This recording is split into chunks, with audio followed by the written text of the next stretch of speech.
Good evening, Patriots, and welcome to the live broadcast. You had many places you could be tonight. You chose to be here with me, and for that, I am forever grateful. Just a little bit of back behind the scenes work real quick. To my moderators, please check out the message I just sent you in messaging over at Facebook because it's very important that you see that about tonight's show. For those of you that paid attention to what happened over this past several days, you saw that I injured myself, although I'm recovering very well now. So is my son. I just did a series of some stupid things out on the boat. I've been boating all my life, and it's the first time I've ever injured myself on a boat. A series of mistakes, one after the other, led to what could have been a catastrophe. I did post a video of it on my Rumble channel, on X, formerly Twitter, as well as my YouTube channel. So if you didn't see it, feel free after the show to go check it out because it was all captured on film. It was all captured on video. And I hope that by sharing my story, for those of you that are new to boating or maybe thinking about buying a boat, or even those that have been boating as long as I have, you will look at this and realize that, hey, it can go south really, really quick. And you need to be prepared if that happens. Okay, so let's dive deep into tonight's show, please. The Justice Department said today that deportation flights that sent Venezuelan gang members to El Salvador over the weekend did not violate a court order. Although, let me just throw something out there. The court order was bullshit, and it is not constitutionally correct. So I hope that the DOJ goes after this judge for what he's done and continues to do. Moving on, the federal response came after far-left liberal Democrat U.S. District Judge James Bosenberg granted an emergency order Saturday to temporarily block the flights from taking place for 14 days while his court considers the legality of using the 1798 Wartime-era Alien Enemies Act to immediately deport Venezuelan national gang members and the violent gang Tren de Agua. He ordered the Trump administration on Monday to submit more information about Saturday's flights, including what time each plane took off from the U.S. The court ordered the government to address the form in which it can provide further details about flights that left the United States before 7:25 p.m., reads a filed Tuesday that was co-signed by Attorney General Pam Bondi, Deputy Attorney General Todd Blanchard, and others. The government maintains there is no jurisdiction to order the provisions of additional information, and that doing so would be inappropriate because even accepted plaintiffs' accounts of the facts, there was no violation of the court's written order since the relative flights left U.S. airspace, and so their occupants were removed before the judge even issued the order. The court's earlier oral statement were not independently enforceable as injunctions. Rosenberg on Tuesday ordered the Justice Department to answer 5 other questions, submitting declarations to him under seal by noon tomorrow. Number 1, what time did the plane take off from the U.S. soil and from where? Number 2, what time did it leave U.S. airspace? Number 3, what time did it land in which foreign country, including if it made more than one stop? Number 4, what time were individuals subject solely to the proclamation transferred out of U.S. custody? And number 5, how many people were aboard the flights in the first place? And granted the emergency order Saturday, the judge sided with plaintiffs, Democracy Forward and the ACLU, who had argued that the deportation flights would likely pose imminent and irreparable harm to the migrants under the time proposed. The judge also ordered the Trump administration on Saturday to immediately halt any planned deportations and to notify their clients that any plane containing these folks that is going to take off or is in the air needs to return to the United States. However, the decision apparently came too late to stop two planes filled with more than 200 of these gang members that were deported to El Salvador. White House press secretary said in an interview that plane carrying hundreds of migrants, including more than 130 persons removed under the Alien Enemies Act, had already left U.S. airspace by the time the order was handed down. ICE understood the proclamation invocation of the Alien Enemies Act regarding the invasion of the United States by Tren de Agra to be effective only once it was posted to the White House website, which was around 3:53 p.m. Eastern Daylight Time on March 15, 2025. ICE Acting Field Office Director of Enforcement and Removal Operations, Robert Kernane, wrote in a declaration today. On March 15, 2025, after the proclamation was publicly posted and took effect, 3 planes carrying these gang members departed the United States for El Salvador International Airport. 2 of those planes departed U.S. territory and airspace before 7:25 p.m. Eastern Daylight Time. The 3rd plane departed after that time, but all individuals on that 3rd plane had Title 8 final removal orders and were not removed solely on the basis of the proclamation at issue, he continued. To avoid any doubt, no one on any flight departing the United States after 7:25 p.m. Eastern Daylight Time on March 15, 2025 was removed solely on the basis of the proclamation at issue. ICE carefully tracks the TDA gang members who are to be removed in future in all processes going forward.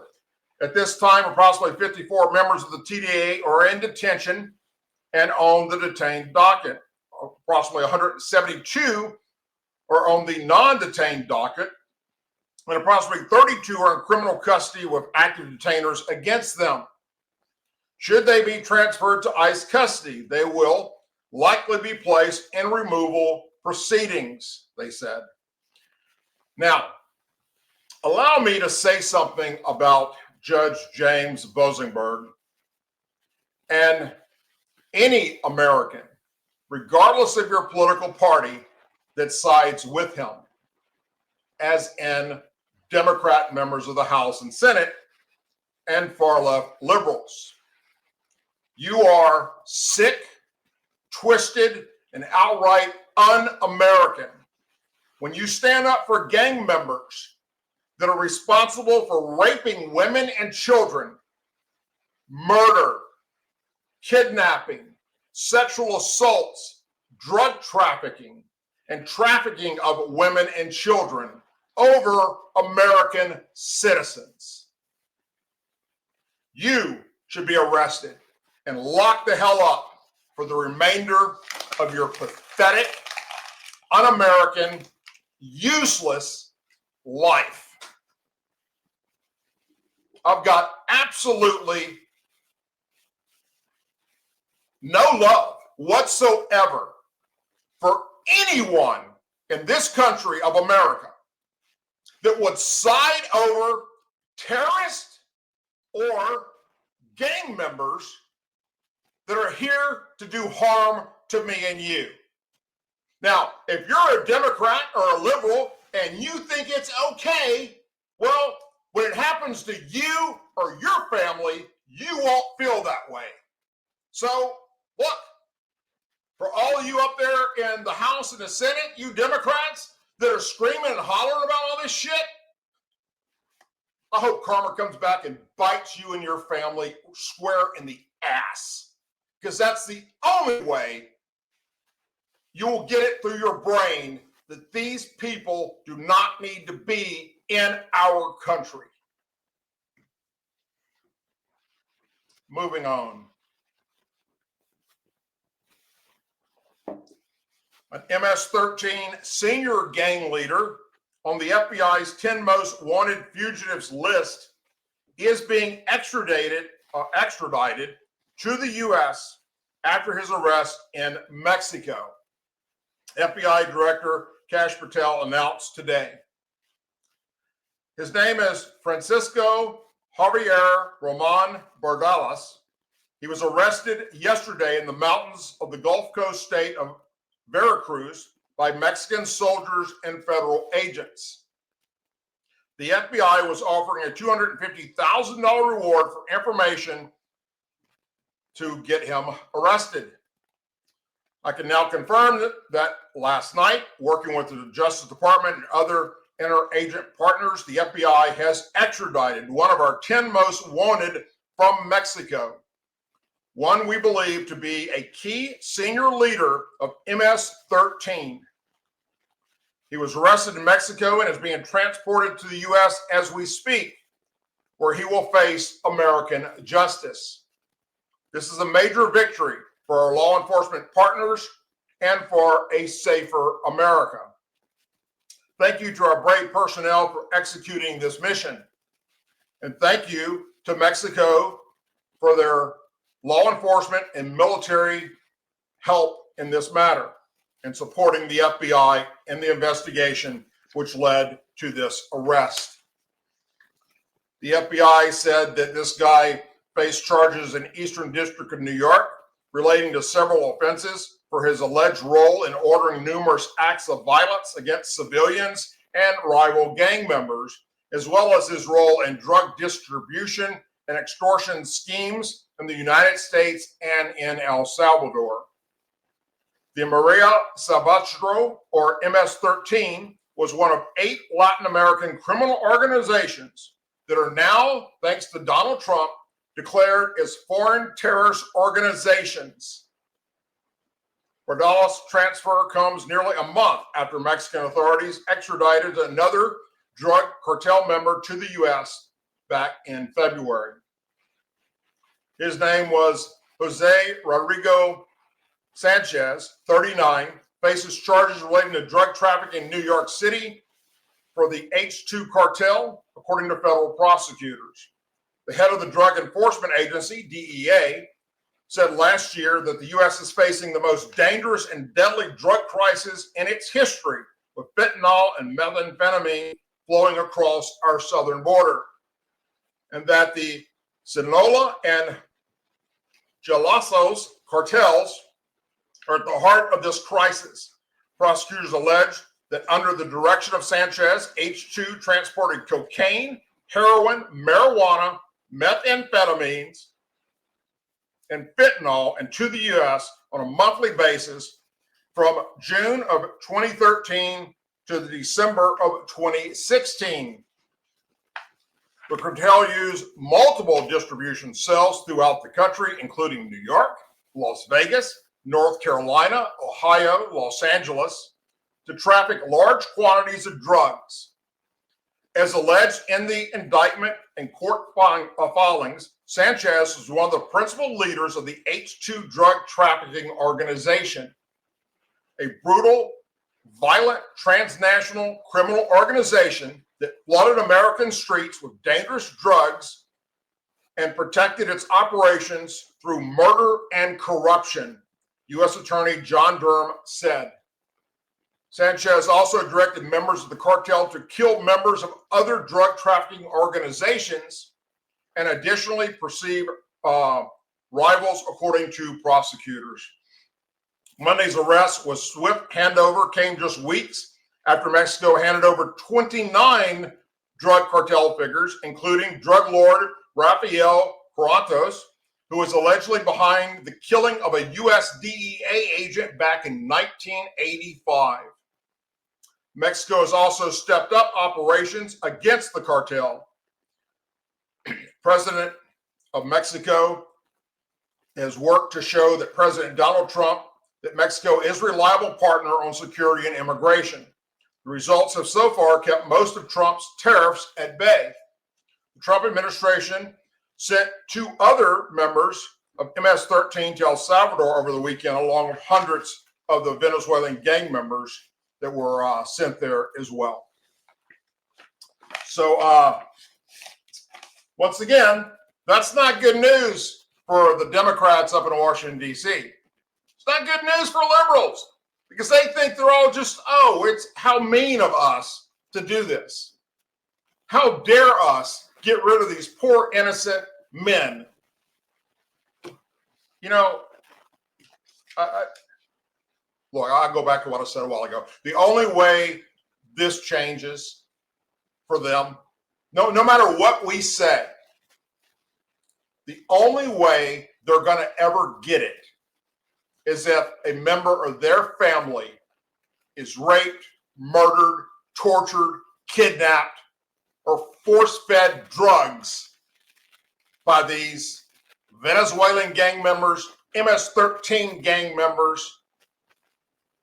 That's the only way, sadly. I mean, think about how bad that is. I mean, no matter what's said, they don't get it. And these liberal judges don't get it. And they're interfering with presidential directives. And in this case, this proclamation that Trump brought up that was been on the books going back to World War I, World War II. Like the last time I think it was used was in World War II. And what do we have Democrats out saying right now? Oh, look how old that thing is. You know, that can't be any good anymore. You can't use that. It's so old. What about the Constitution, you idiots? Oh, I do believe the Constitution of the United States is older than this proclamation that Trump invoked. So, fuck you. You liberal, fucking, no good, horrible, un-American, pieces of shit, loving cartel members. You know, go meet an angel family, for crying out loud. I have, and they're in pain still. Pain that's never going to go away because their loved one was murdered and gunned down, killed by illegal immigrants that shouldn't have been here in the first place. Not to mention those that are drug cartel members, gang members. But you can't get this across to them. You cannot fix stupid, no matter how hard you try. I can sit here and keep screaming this till I'm blue in the face. Listen, I used to be a Democrat. I understand them. They're nuts, my friends. The party that I used to belong to, I left them when I realized that they were actually racist and still are to this day. I'm not saying all Democrats out there in America are racist, but I'm telling you, the party itself are nothing but a bunch of racist bigots up in Washington, D.C. Those running the Democrat Party and the House and the Senate are racist bigots. We're talking about those that are my age, I'm 62, and older, are a bunch of racists. You know, I've said this once, I've said it 1,000 times, and I get people say all the time, oh, Doug, well, things changed, the party's switched, and it's not the same anymore. It's now the Republicans that are racist, and, you know, this whole big thing took place years ago. No, bullshit. The Democrats are the party that fought against Abraham Lincoln releasing the slaves. They're responsible for killing Abraham Lincoln. They're responsible for fighting for segregation. They're responsible for killing Martin Luther King Jr. They're responsible for the KKK. They're responsible for Planned Parenthood. Look that shit up. It its entire inception was to get rid of black babies. And then where's the racism happening out right now? Pick any major metropolitan city in the United States of America, and it's run by Democrat mayors. And that's where you will find true racism, because they're doing nothing for the population of their cities. Nope, nothing. That's where the black on black crime is. That's where it's an epidemic of black youth gunning each other down in the streets, for crying out loud. That's where the most projects are. The worst parts of town that nobody goes to. Even black people that don't live there won't go there because they might be killed. That's where your drugs are. That's where horrible, horrible crimes take place. These major metropolitan cities run by Democrats. Pick one. Oakland, San Francisco, New Orleans, Baton Rouge, Louisiana, Chicago, Philadelphia. I don't care. Pick one. It's insane that it continues to this day. What has the Democrat Party done to help African Americans? Anyone? Please reach out and let me know. You know how to reach me, and many of you do.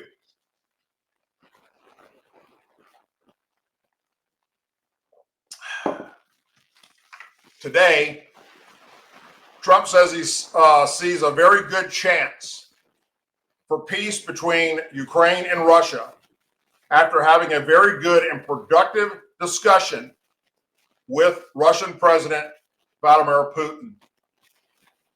And the Democrats in the House and the Senate are very upset over this because they don't want the war to end. Why?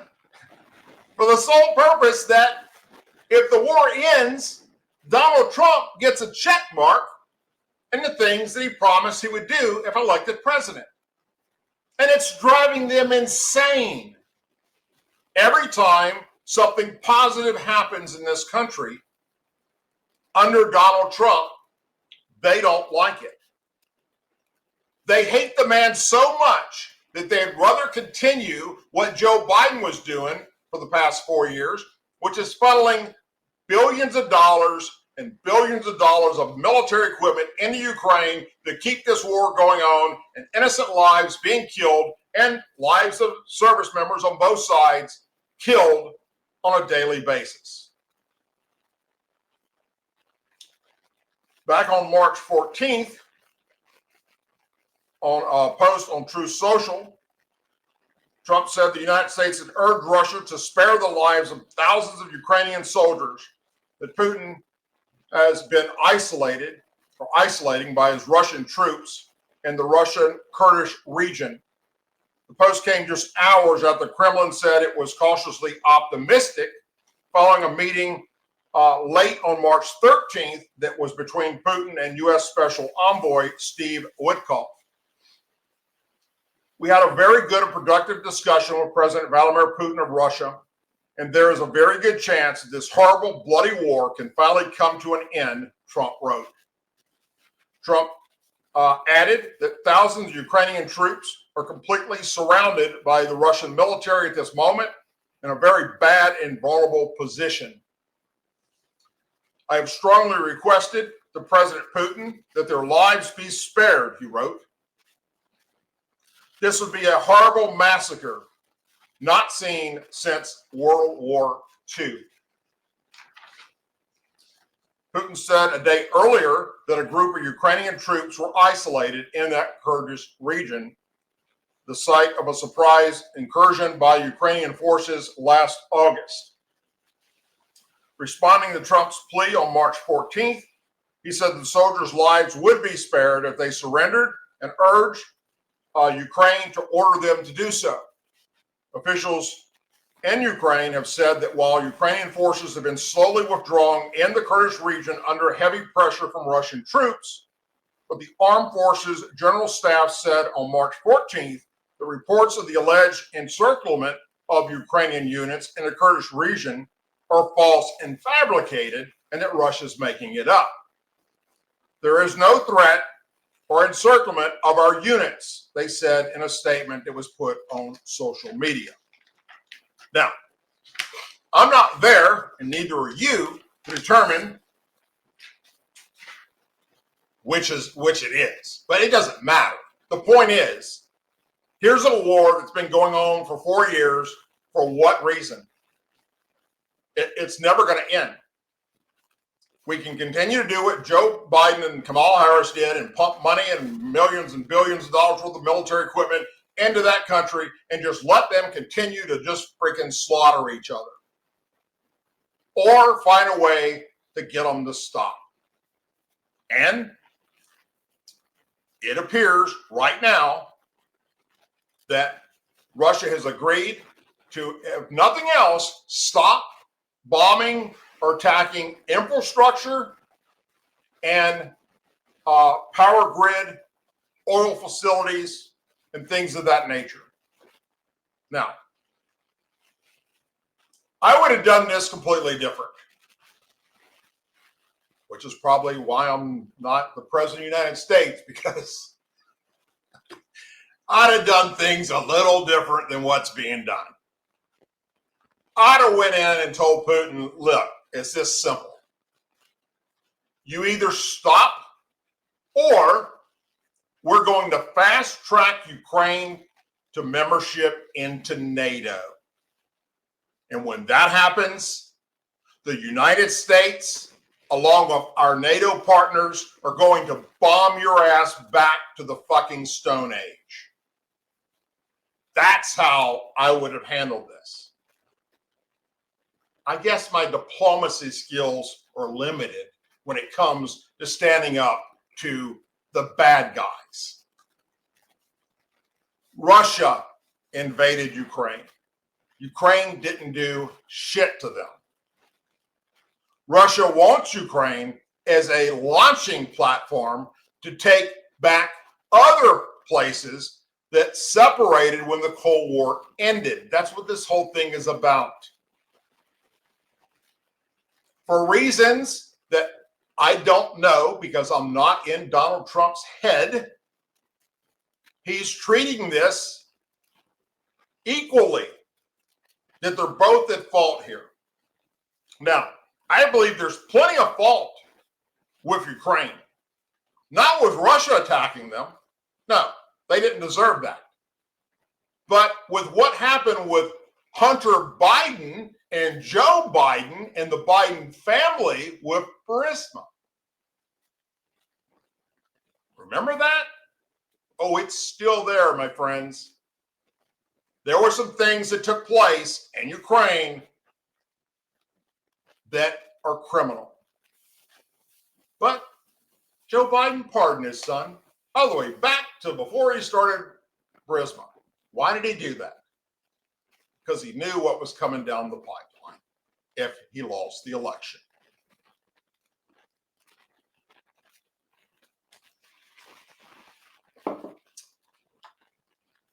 A Florida University doctor has resigned from his position after an audio and video recording of him touting how he has been avoiding DEI laws in Florida, while at the same time attacking state and federal officials, including top White House official Stephen Miller.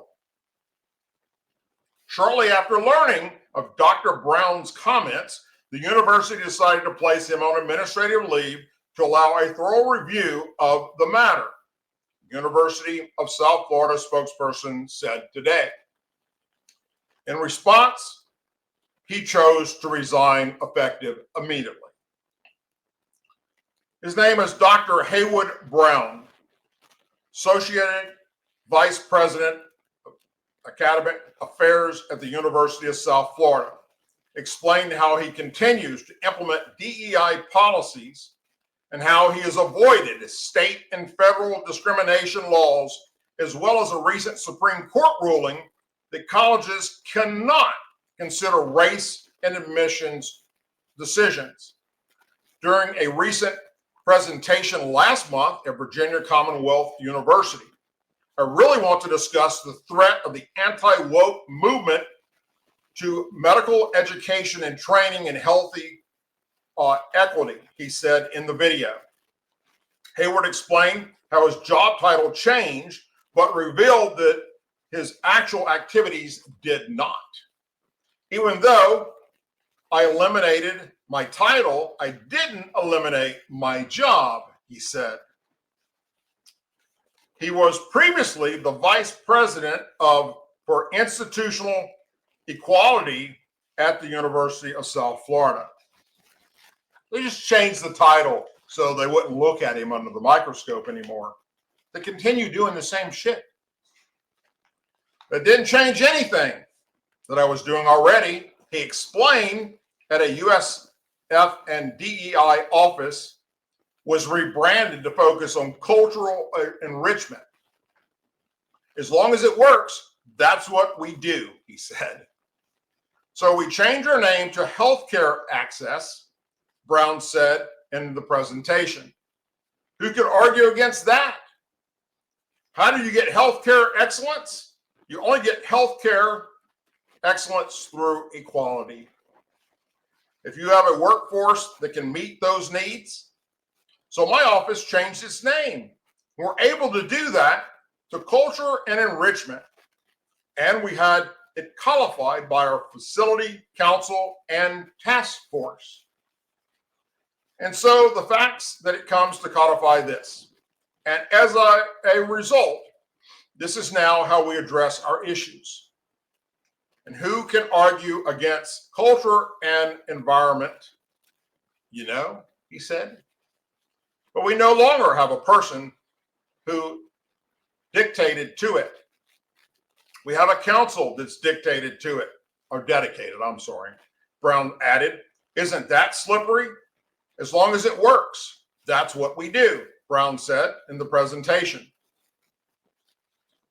And someone has to ignore the directives coming from the big house, which is the White House, while explaining that he has learned how slippery you need to be when you're talking to legislators.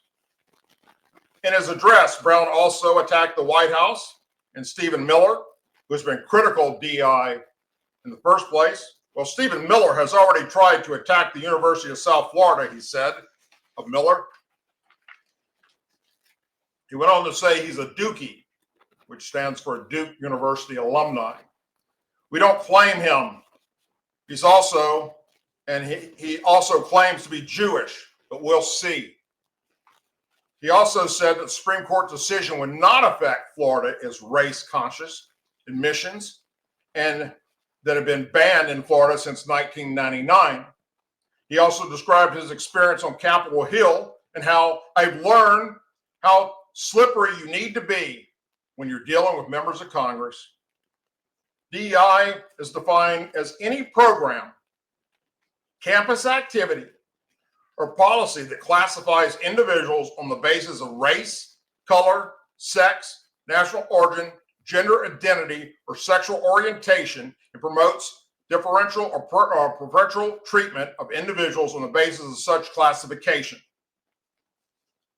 Florida Governor Ron DeSantis signed a bill into law in 2023 that barred colleges and universities from using government funds to promote, support, or maintain DEI programs or campus activities. In a statement released today, DeSantis' office said it took swift action on the matter. While the details of Mr. Brown's actions and public comments to violating state law and academic standards surfaced to our attention, our office has immediately ensured his relationship with our university system has ended. And he is never going to work again in the education system. Unless he moves out to, I don't know, the West Coast, California. I'm sure they're hiring. I'm sure anybody, the colleges up in Oregon or Washington State will hire him. Hell, he might even be able to find some colleges up in New York that'll hire him, because they love that kind of resistance. Unbelievable. Republican lawmakers are calling out Senator Chuck Schumer for mocking hardworking Americans during his appearance on The View. If you haven't seen it, oh, what a sweet special program it was. It's all over social media, where the Democrat leader criticized individuals who want to keep more of the money they make. Think about that. You shouldn't want to keep more of your money. This is the thing. House Majority Whip Representative Tom Emmer wrote that Schumer is so out of touch with the American people that he would mock hardworking taxpayers for wanting to keep more of their money they earn and run the businesses they own. Seriously, Chuck? He wrote on X. Schumer, during his appearance on the daytime talk show today, criticized individuals who want more control over running businesses they built with their bare hands. Their attitude is, I made my money all by myself. According to Barack Obama, they didn't make that. The government did. I guess that's where you got this from, Chuck? Lay off the Hunter Biden crack pipe. How dare your government take my money from me? I don't want to pay taxes. Or, I built my company with my bare hands. How dare your government tell me how I should treat my customers, the land and water that I own, or my employees, Schumer said on The View today. They hate government. The government's a bearer to these people, a bearer to stop them from doing things. They want to destroy our government, Schumer said. We're not letting them do it. And we are united in this cause. You know, it's bad when even Whoopi Goldberg tries to get Schumer to stop talking. Representative Pat Harrington reacted to the interview. Representative Ralph Norman said Schumer was mocking hardworking Americans who want to keep their own money is exactly what's wrong with the left, and that he's out of touch. Chuck Schumer is at it again, mocking hardworking Americans for wanting to keep more of their money, wrote Representative Kevin Hardin of Oklahoma. He can keep pushing his government first agenda, but Americans know better. They don't need Washington to tell them how to spend their dollars. Spoken like the leader of a party with a 29% approval rating, wrote Representative Burgess Owens of Utah.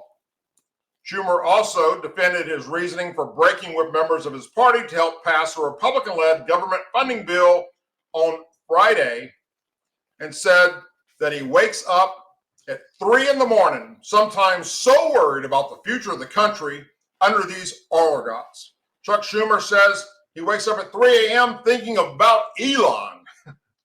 Rent-free, said Libs of TikTok in a post on X alongside a clip of the Democrat leader's media appearance on The View.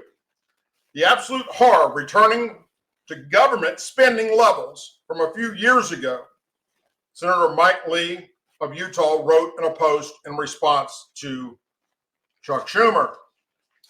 Chuck Schumer says he's dealing with a different horrible kettle of fish because President Trump and Republicans want to eliminate waste, fraud, and abuse from government. Trump's rapid response team said on X. Schumer is also asked by the host if it was time for him to step aside as Senate Minority Leader, to which he responded, no. Now, let me tell you what's happening in the Democrat Party right now, if you don't know this already. The AOCs and the Jasmine Crockett's and the Rashida Tlaib's and the Alejandro Mars, the squad as well as the young Democrats in the House, they want Chuck Schumer to go away. They wanted to shut down our government. That was their plan. That's why they're so pissed off at Chuck Schumer right now, because he sided with the Republicans to keep the government operating. They wanted to shut down our government. Those that are so pissed off and yelling and screaming and hollering at any camera that will go in their face about the horrible things that Doge is doing to veterans, to American workers being laid off, Social Security being cut, benefits, all this crap coming out of their mouth. Yeah. They wanted to stop all that. They wanted to see the military not get paid. They wanted to see Social Security benefits not get paid. They want to see all the government-funded programs come to a stop. So then they can turn around and blame Trump for it. This is insanity on steroids. And don't take my word for it. Hell, it's all over social media. Go listen to them say it themselves, right out of their own mouths, that they wanted to shut down this government. The same people going back when Republicans were in charge of shit, saying that shutting down the government is like an act of betrayal, that it's anti-American. And yet, because a Republican's in charge now and not a Democrat, now shut down the government. So they're going after Chuck Schumer. And there's two people that are at the front of the line to take his place. You want to guess who they are? Let me give you a hint. They're both women. One's black, one's Hispanic. Jasmine Crockett and Alexandra Ocasio-Cortez, AOC. Go for it. Please. Run Chuck Schumer out, just like y'all ran Joe Biden out to put forward Kamala Harris, and shoot yourself in the foot. You put Jasmine Crockett, or AOC, as the leader of your party, and you're a special kind of stupid. Please, I beg you, run Chuck Schumer out and put either one of them in that position. And I will be laughing my ass off along with almost 80 million other Americans as we watch the House and Senate become so fucking red come midterms. It's going to be redder than this. The stripes on our flag are redder than my shirt. Please, Democrats, keep pushing the same ideology that you're pushing right now. Don't change anything. You're pushing the exact same shit that caused you to lose the White House, the House, and the Senate. You're still pushing it. That's insanity.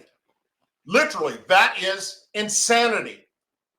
That you're too dumb to realize that this isn't the right path for you to go. So, please, keep going down this road. And I promise you, Democrats aren't going to control shit. Probably for the remainder of my life on this earth. if I live to be 100. But yet, I'm going to have Democrats and liberals attack me and say the same stupid shit they said before the election. That there's not a snowball chance in hell that Donald Trump was going back into the White House. That Kamala Harris will be the next president of the United States. And that the Democrats are going to take back the House and double their numbers in the Senate. They even had CNN and MSNBC spreading their talking points all the way up to Election Day, telling you that the poll numbers had Kamala Harris up here and Trump down here, and that it's a runaway. How'd that work out for you, you lying son of bitches? And finally tonight, a pair of NASA astronauts who have been stranded in space for more than 9 months returned to Earth today, landing in the Gulf of America off of Tallahassee, Florida, bringing an end to their unfortunate odyssey. Barry Butch Wilmore, age 62, and Sonny Williams, age 59, returned home after a new crew replaced them, and 2 other astronauts reached the International Space Station, the ISS, over the weekend. The 4-person Crew 10, carried by a SpaceX Dragon space capsule, early on Sunday, met up with the ISS, where Wilmore and Williams have been living since their planned, roughly week-long mission in June of 2024 turned into a much longer one. Many problems cropped up on the way to space station. NASA eventually sent the Starliner back empty and transferred the test pilots to SpaceX, pushing their homecoming into February. Then SpaceX capsule added another month's delay. Sunday's arrival of their relief crew meant that Wilmore and Williams could finally leave. SpaceX said it planned for the spacecraft to conduct multiple orbit lowering maneuvers, jettison part of its rocket, and re-enter Earth's atmosphere for splashdown near Florida today, ending their extended stay. The Boeing Starliner spacecraft that brought them into space last summer was originally slated to bring them back in just a couple of weeks, but it developed helium leaks and issues with the spacecraft reaction control thrusters as it got closer to the ISS at the time, NASA said. The space agency and Boeing ended up deciding that the Starliner would make an unmanned return to Earth in early September so they could continue gathering testing data on the spacecraft while it traveled back, while also not accepting more risk than necessary for its crew. Because they didn't know if it would make it back or not. It also made Wilmore and Williams members of then upcoming Crew 9, scheduling them to return at the same time as Haig and Govabov. Williams and which is a Russian. Wilmore and Williams' trip on the Boeing spacecraft was supposed to serve as a test flight to test the Starliner spacecraft and its subsystems as part of a certification process for it to participate in NASA's Commercial Crew Program, the space agency said in June of 2024. SpaceX, part of NASA's now Commercial Crew Program, has conducted already 10 operational human spaceflight missions, including the most recent Crew 10 launch that is enabling Whitmore and Williams to come home by bringing new astronauts to staff the ISS. So let me share something with you that's very, very sad about this situation. There are a bunch of liberals and even Democrats. Don't take my word for it. Follow it, look it up on X. look it up on YouTube, look it up on Rumble, that were praying, hoping that this return today would end in disaster. That the heat shield wouldn't work and they would burn up in the spacecraft. Or that the drogue chutes wouldn't work and the parachutes wouldn't deploy. They wanted this mission to fail. Why? I think you know the answer to that. Elon Musk is the creator and owner of SpaceX. That's some pretty sick and twisted shit that's circulating on social media before today's mission, and even some of them after today's mission. And I was going to share some of that with you tonight, but I'm not going to give them that. It's too disgusting. It's just like how they want the war in Ukraine to continue because they don't want Trump to get a feather in his hat.